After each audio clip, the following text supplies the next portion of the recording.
Mhm. And it's being led by Councilmember State Rep Brenda Carter. Hi, love. How are you?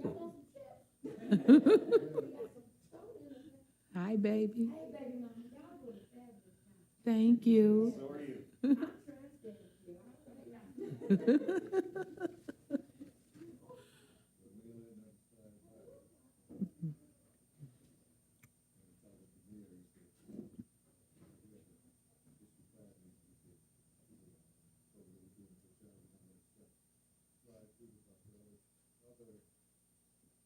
Not the board here, but some of the other people in the management do that stuff.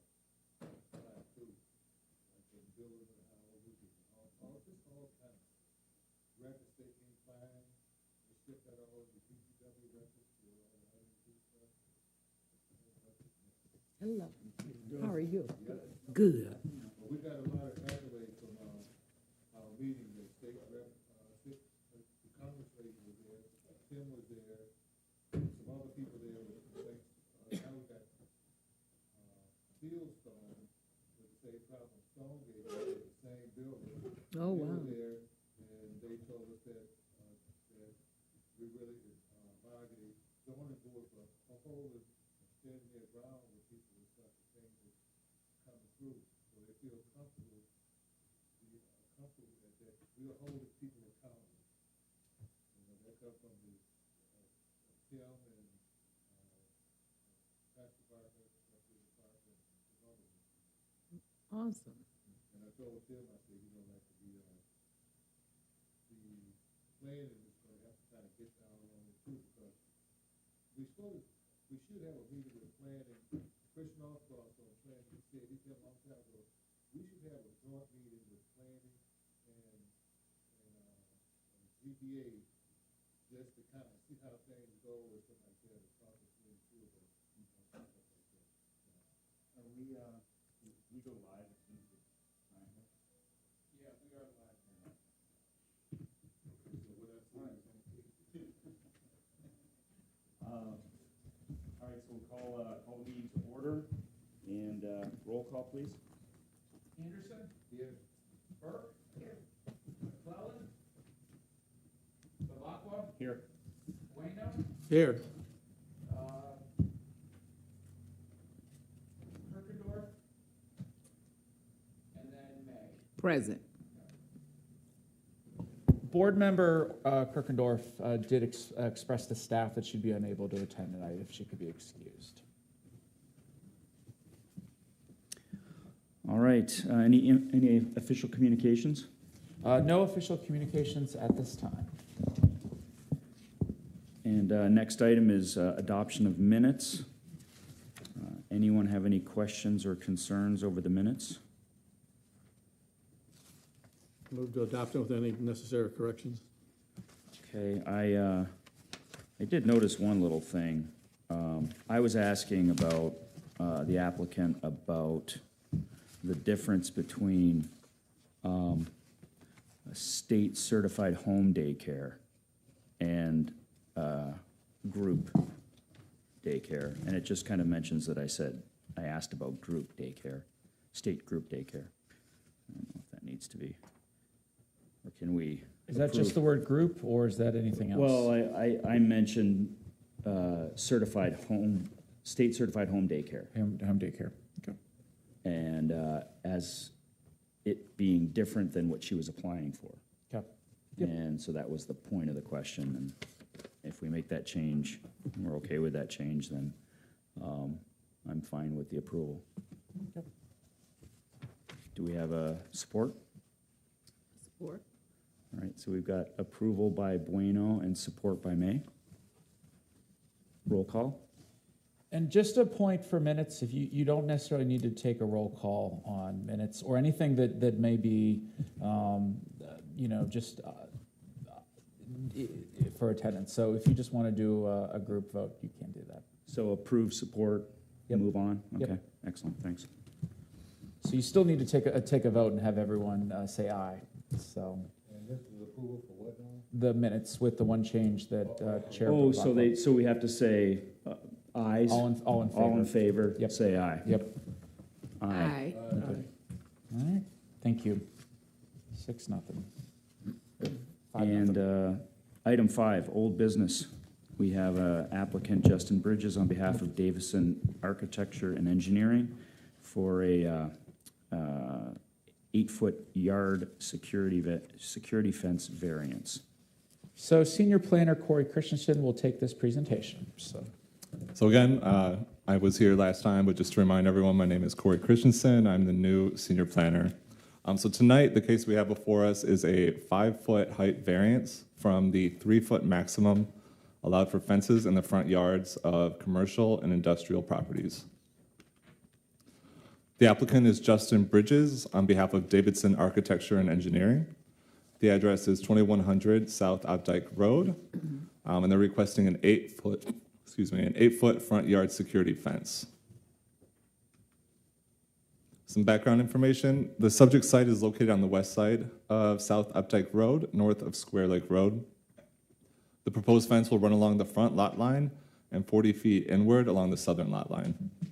The applicant is requesting a 5-foot variance from the 3-foot height maximum, and the fence will be visible from Opdyke Road and from the residential area to the east. The applicant was unable to attend the March 20th, 2023 public hearing, which is when this was originally scheduled to be heard. So it was postponed by the ZBA. Notices went out, and so we're having our hearing tonight.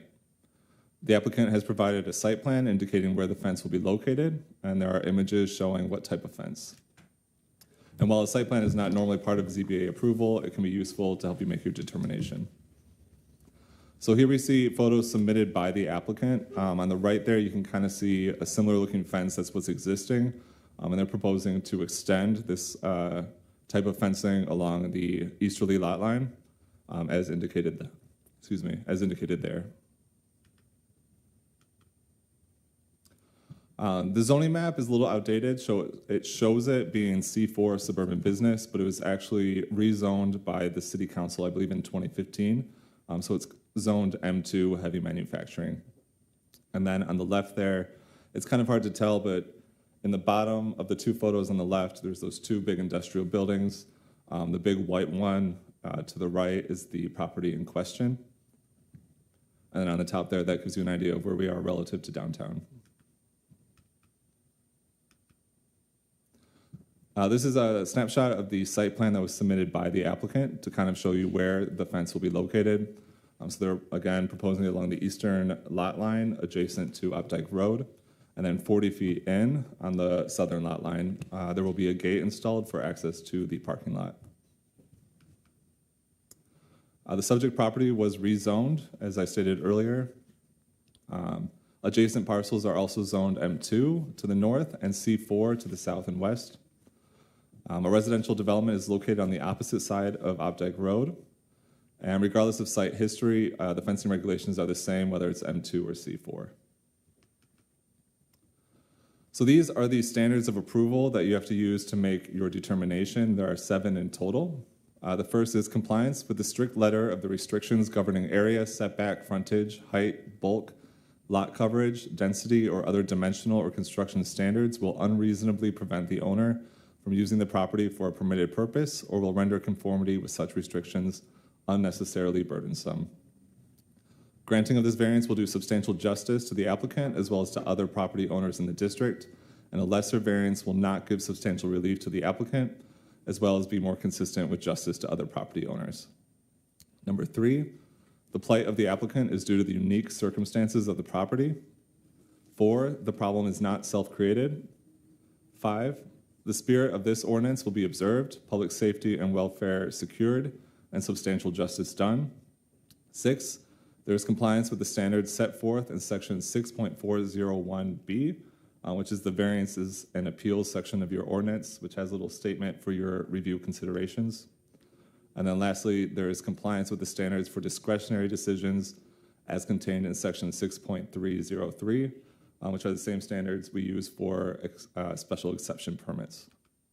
So I've outlined those here. I'm not going to read through them all, but these are also standards by which you should be making your determination. And while, as a matter, we do not provide recommendations on these kinds of decisions, we do recommend that the following conditions be part of any motion to approve. First, that the proposed gate will be reviewed and approved by the fire and police departments to ensure accessibility for emergency vehicles. 2, the fence shall be maintained in good condition. And 3, the fence shall not include barbed wire or other objectionable materials. And with that, and also something to keep in mind, this is a dimensional variance, which requires a simple majority of the total number of board members. So you need 4 or more votes to approve. And then this is also a public hearing, so we have to open this up to the floor as well. Okay. And if I could, thank you, Corey. And if I could add one thing, Corey has provided a motion sheet within your packet. So if you look at the end of this, you can see the possible motions for tonight's action to help you out. And let me know if you have any questions. I might have formatted the motion a little different than you're used to. So just look it over and let me know if you have any questions. Should process be that we allow the applicant an opportunity to speak before a public hearing, or? Absolutely. Okay. So would the applicant like to speak?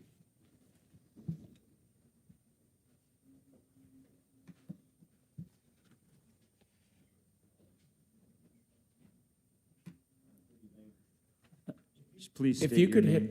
If you could hit the right portion, there you go. It's on with the red light. Okay. Good evening. My name is Tom Foose. I'm with Sealy and Company, the property owner. Here with Justin Bridges, the architect of the building and interior finish of the project, as well as Jay Hepp, who is representing General Motors and the tenant of the property. Good evening. My name is Justin Bridges. I'm with Davidson Architecture and Engineering. I am the architect for the tenant finish project here. I was also the architect for the shell building project when that came through, I think 3 years ago or so. We appreciate you accommodating our postponement to this meeting after our unexpected event last meeting. I also want to thank you all for taking the time to meet with us tonight. I know you're all busy. And thanks to staff for putting the report together. A couple things that we wanted just to kind of point out with the existing conditions, a lot of other kind of observed conditions around the city. I don't know if you could pull back up the first image that had the photographs. A couple things here. Obviously, you're seeing a fence of similar to what we're proposing on our property here that's already existing to the property to the north. The property to the north has a 10.5-foot tall fence. It is sitting on the property line. We suspect it is right on the property line. The fence that we're proposing is only 8 feet tall. It does not have barbed wire, so we can comply with those conditions. Further, we are proposing to pull that fence into the property, so it is offset from Opdyke and the property line even further. Our current placement for the fence is located, the property line varies, so it's located between 40 and 50 feet back from the property line. The property line to Opdyke is another 20 or 30 feet as it varies down through there. So you're effectively getting a 70 to 80 foot offset from the roadway. And again, that's 40 to 50 feet from the property line. That would be 40 or 50 feet behind this current fence that is already there. Again, the fence that we're proposing is only 8 feet tall. The existing fence to the north is 10.5.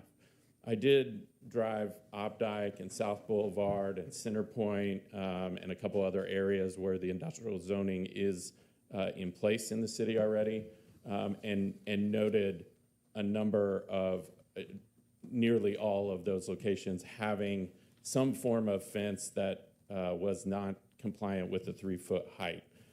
As you can understand, or hopefully I can express, heavy manufacturing, which is this M2 zoning, obviously has a little bit more intense use than a C4 commercial zoning.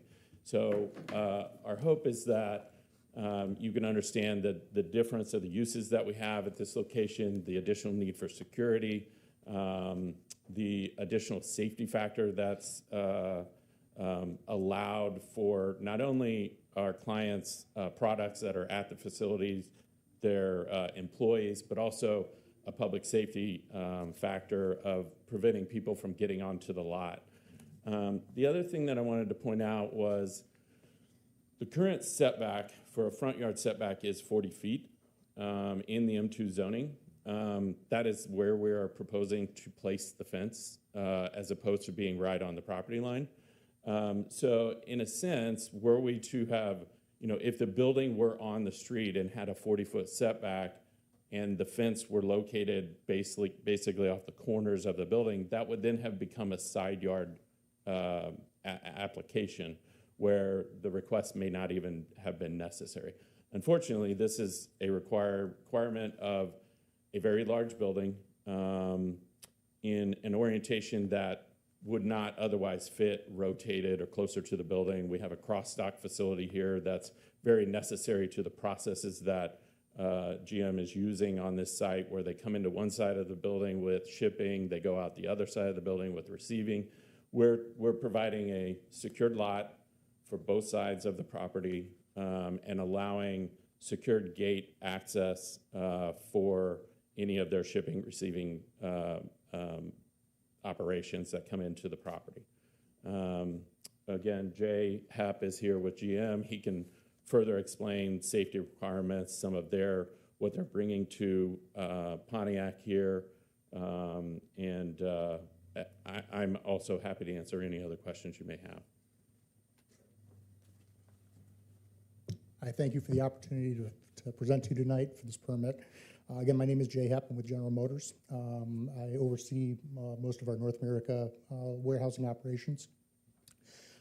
As you previously announced, General Motors had announced a $4 billion investment in Orient Assembly last year. Part of that initiative is to drive 1 million vehicles of electric vehicle production by 2025 with the aim of moving for light vehicle manufacturing by 2035. So this facility here is an essential function of our operations, as it is a critical piece to supporting Orient Assembly.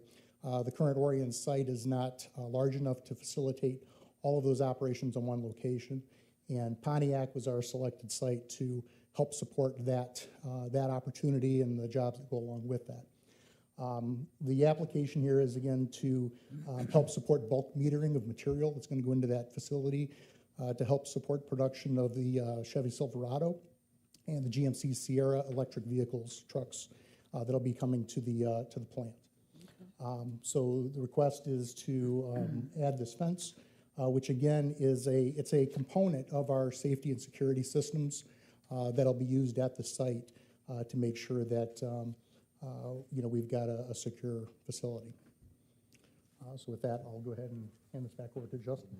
Sure. Again, my name is Justin Bridges with Davidson Architecture and Engineering. I did want to make one more point here, and you can see this in the photographs that are up here.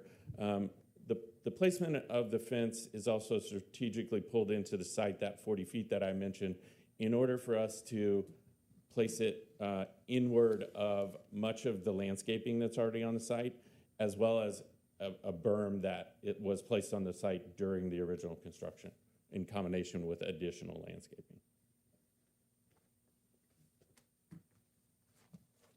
Are there any questions from the board?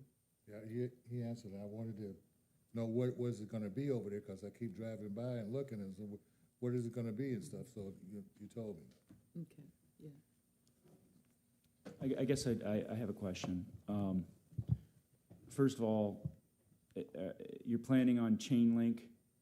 Were you planning on painted black like the one that we saw there? Yes, it'll be very similar to the one you see in this photograph. It'll just be shorter. It'll be 8 foot tall, black vinyl coated chain link fence. And is there any future plans for essentially almost a full screening as far as landscaping goes between the road and the fence? The plantings that are placed during the original construction of the Shell building, we increased the landscaping throughout that corridor on the full length of the property, which is, I don't know, maybe a half mile long, and increased the landscaping through there at that time. Those trees are, a lot of cases, are about 6 feet tall for evergreens, and then there are additional calipered deciduous trees. All of those will grow in over time and will infill in front of this fence in most cases. They will be on the street side of the fence in most of those cases. Now, do you have similar fencing, or I guess this would be a question for the GM representative, on other or all other facilities like this in the region? Yes, this aligns with our global security policies for most of our sites. The concern I have is that, you know, I would not want a facility to look like a prison in Pontiac if it didn't have to. Correct. But And I think- understand you have standards, so. Correct. I think part of the setback that Justin's provided is pulling that fence line back further from the road, first of all. It's further back. There's also a berm there, and this fence will actually sit further back from the berm, so it will actually sit a little bit lower. And with the additional screening of the evergreens and the trees that are in place, that should over time fill in and not be a nuisance. One of the things we've made very clear as we've gone through this process with the developers is to make sure that, you know, we maintain a certain aesthetic prominence for the site, because again, we plan to be in this location for quite a while, and we do not want it to be an eyesore or something that takes away from the area. Okay, appreciate that. Thank you. Yeah, I guess it does look like we have an opportunity to request some requirements. I guess my thought would be that anything that we could do to possibly increase the screening of that with a natural barrier beyond what's already been done would be something that I think would be appreciated. But that is just a suggestion. Are we gonna put that in writing, or? Because I was thinking. It's your board. Because I was thinking the same thing. I know what you have up there, but as I drive by there, I'm looking over there trying to figure out what the heck is gonna be over there. It would be, I know you got there to grow in, but it would be nice if you had a little bit more, you know, not that tall, just shrubs or something like that to grow, something like that, or, you know, where you can't see in there too much and stuff like that. I don't know how it's gonna look when you get all the way down and stuff like that, but this is just a suggestion. It might be a good idea. Okay. Like the 2 points that the applicant has pointed out, that the fence is going to be black, Yeah. and it's further back and Yeah. down on the other side of the berms somewhat, that the visual look from Updike won't be 3 feet, but I'm not sure where that 3 or 4 feet requirement came in. I'm sure it's the city standards, but that's, how much Yeah. of a fence is a 3-foot fence? But visually, the fence itself should, with the black color, like the 10-foot next to the property, it's sort of like, does blend in. Doesn't stick out if it was like galvanized chain link fence or That would stick out. other type of material, so. Then do you, I think the request is reasonable. can I say something else?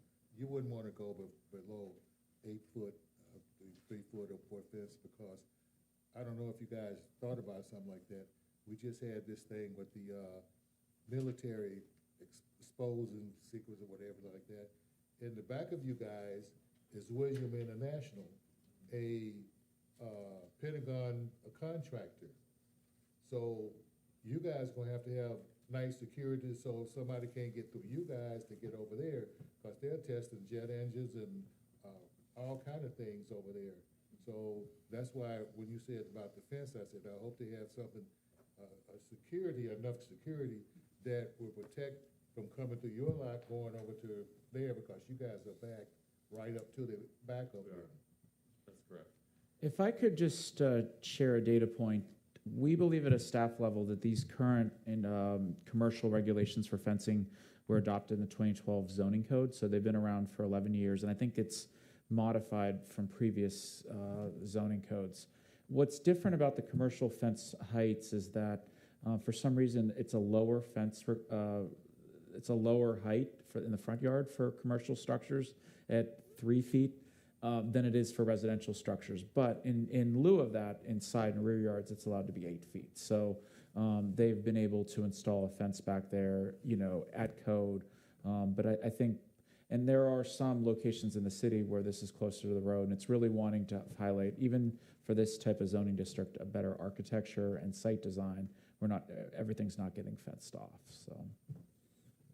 To kind of follow up on Mr. Bueno's point, 3 feet is not much of a fence at all. It doesn't even make sense as to why you. Decorative, yeah, decorative. I could see that if Yep. it was a commercial building, a store or something like that, but when you have, this is, Stuff in it's there not that's valuable. it's not industrial, but it's, warehousing or whatever it is, it's, not a store per se, and, it's kind of a, I know that you're saying this is C4 district, so, is that? M2. It was rezoned to M2 in 2015. But it has the same fence standards. Both zoning districts have the same. I mean, a manufacturing, an M2 manufacturing has a 3-foot front fence? Correct. Wow, that's not much. This is what I'm saying. Yeah, It doesn't seem to make much sense. that's not much. Maybe if it was an office building in front or something like that, but I can't see that. Anyways, that's besides the point, but, I just want to say thank you, first of all, for bringing this back to Pontiac. We love the idea of having GM more engaged in the community, and the berm is very reminiscent of Saturn and Spring Hill, and the way everything was built, and you couldn't see the plant from the city. So, can you tell, just curiosity, approximately how high up is that berm? Because I think that takes care. It doesn't. She got ready. It Oh, doesn't. okay, got it. I did not know that. Yeah, it looks like it's probably from the ground, probably a good 4 feet-ish in height. Yeah, it varies throughout the site. In most cases, it's probably in the 3 to 5, maybe 6 feet range. And then we'll be placing that fence closer to the parking lot, which is on the downside of that. So effectively, you would be screened from seeing part of or half of the fence anyway. So visually, it will have the Yeah, but it'll 3-foot have look. the height requirement that we need for their security needs. Okay. Any other questions? Yeah, I just got with it. And GM, you guys were there before with truck and bus, so let's hang around a little bit longer this time. It's a long-term lease. Excellent. And if nothing else, I'll open the public hearing.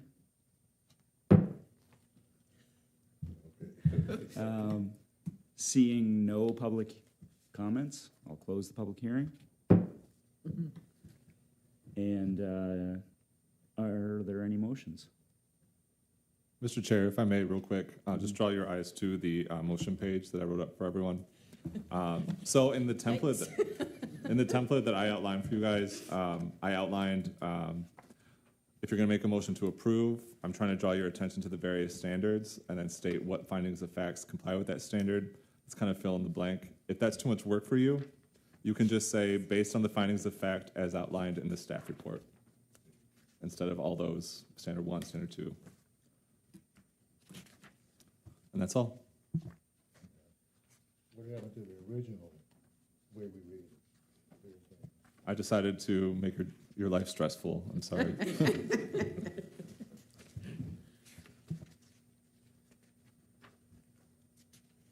Okay, then I move to approve the requested variance from section 4.103B1 to allow for an 8-foot fence in the front yard at 2100 South Updike Road based on the staff findings of fact as recommended by staff?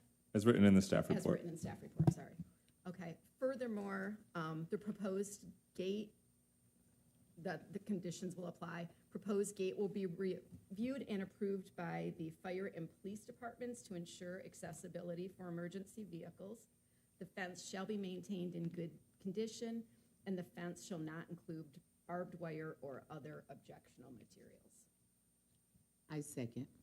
I have a question on a motion, just to make, I know the applicants said it, but to me, it's important that the fence is black color. You should add that as a condition. Right, that's why I'm asking if you would Is add the that. motion maker okay with adding that as a condition to the It's my motion? favorite color, yes. So that's been added and, Color, and the black vinyl coating Ms. on the May, fence. as Yes, seconding, I are you okay? second, yes. So we have an adjusted motion and a second. Any questions or comments on the motion? Roll call, please. May, Yes. Bueno, Yes, Anderson, Yes. Burke, Yes. Bavacqua. Yes. 5-0. Thank you Motion very passes. much. Thank you, gentlemen. You guys are welcome. So I'll what'll stop happen by. now is if you can contact staff later this week, we can get you in the zoning process. Should be a very simple one to get the fence approved, so. Thank you. Okay. Just as a side note, we have already spoken with the fire marshal.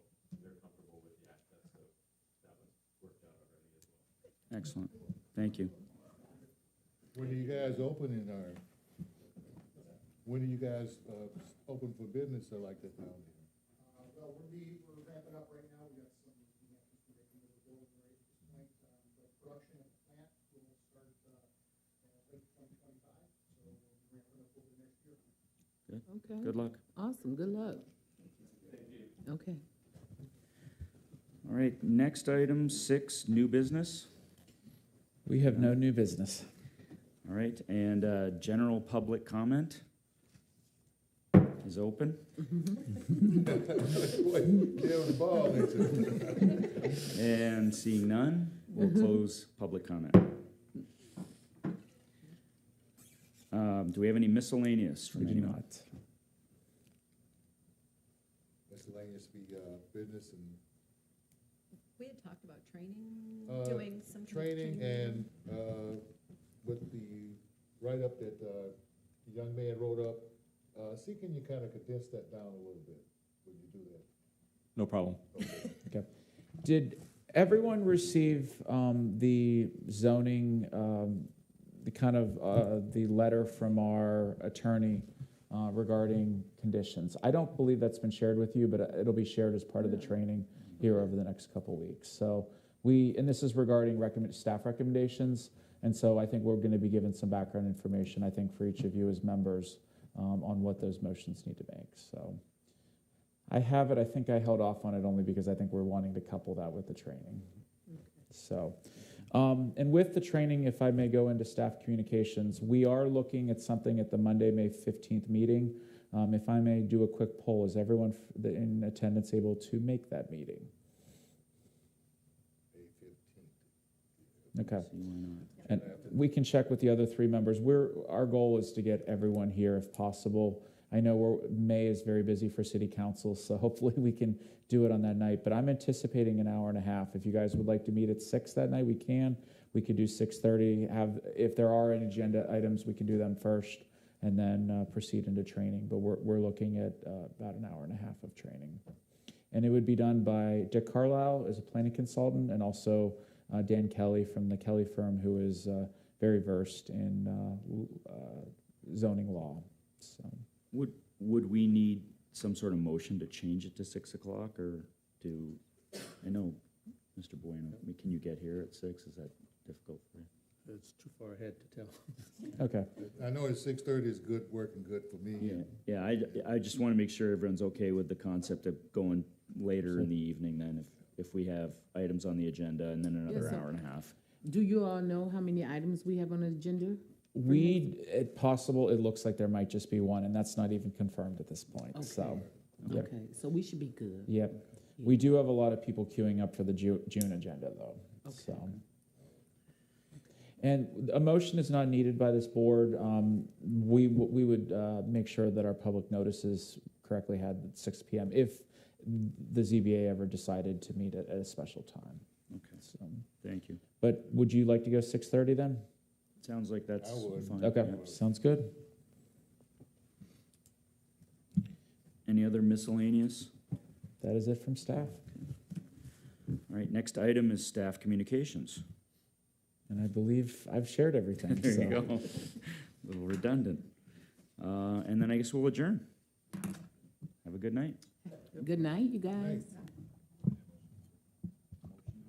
Yeah, can we make a motion to adjourn? Motion to adjourn? Someone? Someone has to make it other than me. I make a motion to adjourn. We have a motion, we have support. All those who say aye? Aye. All right, adjourned. Adjourned.